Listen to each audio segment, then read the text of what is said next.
I used to believe my life was simple. Not perfect. Not impressive. Just simple. I had a good wife. 3 beautiful children. And a younger brother I trusted with my life. That felt like enough. I wasn't chasing greatness. I wasn't trying to win at anything. I just wanted stability. Something solid. Something that didn't move under my feet. I believed in routine. In alarm clocks before sunrise. In coffee brewed too strong. In work boots by the door and quiet dinners at night. I believed in early mornings and late nights. In the quiet pride of providing. The kind of pride you don't talk about because it isn't flashy, but it's earned. I believed that if a man kept his head down and his hands busy, if he showed up and didn't complain, the world would eventually reward him with peace. That belief carried me for years. It carried me through exhaustion, through missed celebrations, through the slow erosion of my own wants, until the truth began whispering to me at night, when the house was quiet and the lies were loud. For 15 years, I raised children I thought were mine. 15 years of lunches packed, homework checked, doctor appointments scheduled around work.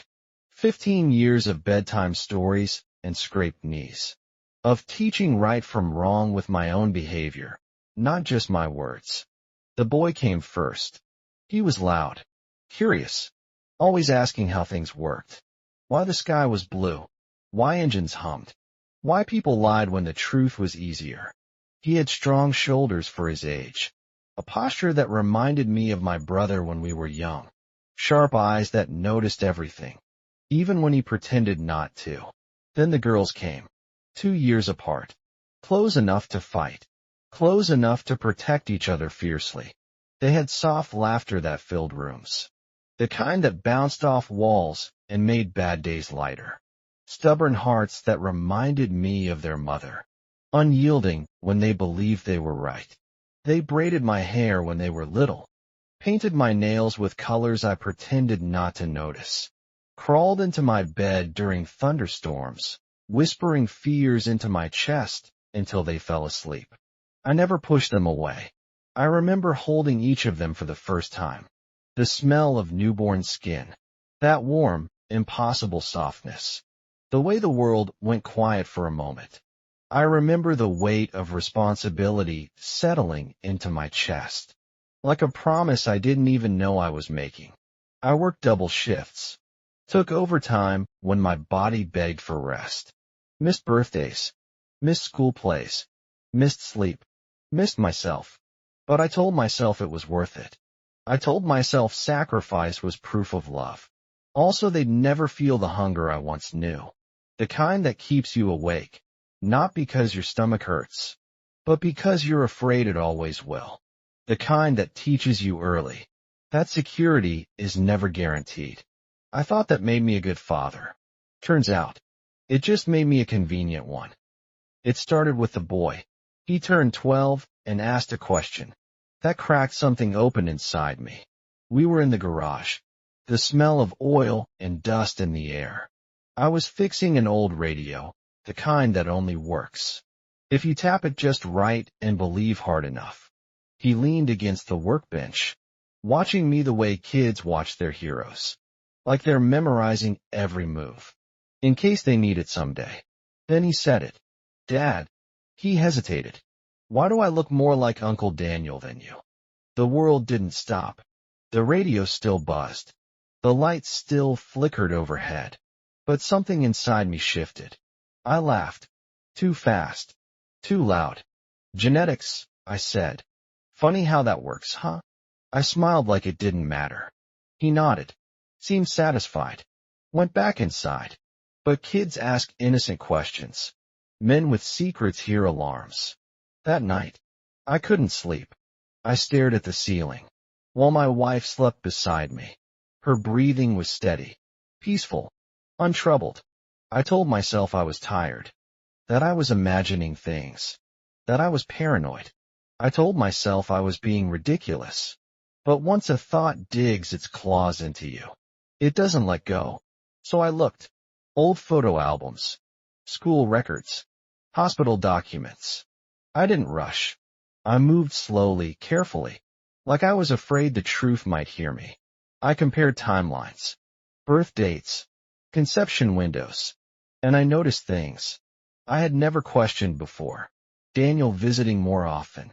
When my wife was pregnant, him being around during my night shifts. The way she always defended him, even when he messed up, even when his excuses didn't make sense. The way she went quiet when I asked certain questions. That's when I did what I should have done years ago. A DNA test. I told myself it was just to quiet my mind. It didn't. I still remember the moment. The results came in. I was sitting alone in my car, parked outside a grocery store. I hadn't gone in yet. Didn't feel like being around people. People walked past, laughing, arguing, living their lives. The world looked normal. The words on my phone blurred. Not a match. I refreshed the page. Again. 3 children. 0%. The air left my lungs. My heart didn't break. It hardened. I didn't cry. I couldn't. Something inside me shut down, like a door slamming closed and locking itself. The next truth was harder to face. My wife. Years of late work meetings. Phone calls she took outside. The way she went silent. Whenever my brother visited. The pieces aligned. With cruel precision. Daniel. My blood. My mistake. They had been sleeping together. For years. Not once. Not twice. Long enough to build a family. On my back. Long enough to look me in the eye. Every holiday. To sit at my table. Eat my food. Let me pay the bills. Tuck children in. Teach them right from wrong. And here's the worst part. They planned it. I wasn't an accident. I was the solution. I was the stable one. The responsible one. The man who would stay no matter what. Daniel? Reckless. Broke. Afraid of responsibility. Always chasing something. Always running from consequences. So they decided I'd raise his children while he visited on weekends. Like a hero. I replayed every memory. The jokes. The pats on the back. The way he called me big brother. Like it meant something. I didn't scream. I didn't confront them. Because revenge isn't loud. Revenge is patient. I waited. I documented everything. Messages. Photos. Bank transfers. Dates.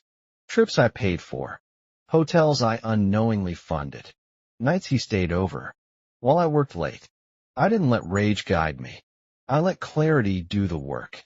Then, I rewrote the story. First, I secured full legal custody. Because for 15 years, I was the only father those kids ever knew. I had proof. School records with my signature. Medical records with my consent. Teachers who testified.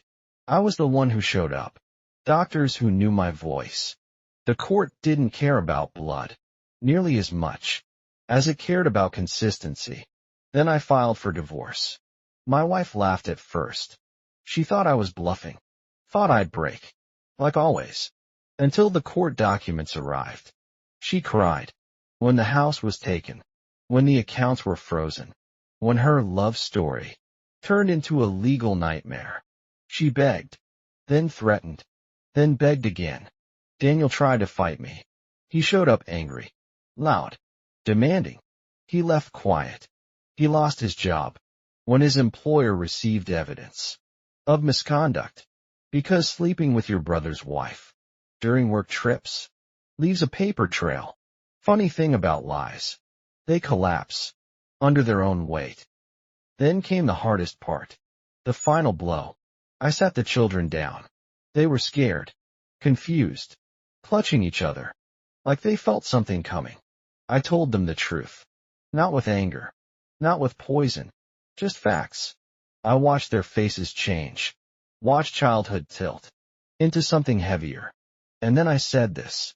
Blood didn't make me your father. Choice did. And I choose you. Every time. They cried. So did I. They stayed. Daniel didn't gain a family. He lost one. My ex-wife didn't gain freedom. She lost respect. security, and the man who protected her lies. As for me, I walk into my home every night, knowing something powerful. I raised 3 children, with love, not obligation, and the men who tried to use my goodness. Learn something too. Quiet men don't mean weak men. Sometimes, the strongest revenge is letting the truth speak while you walk away clean. And I did. I really did. If you've ever lived through betrayal, or carried a family on your back, only to discover the truth too late, you're not weak for loving deeply. And sometimes, walking away with your dignity is the loudest victory of all. Please like and subscribe for more.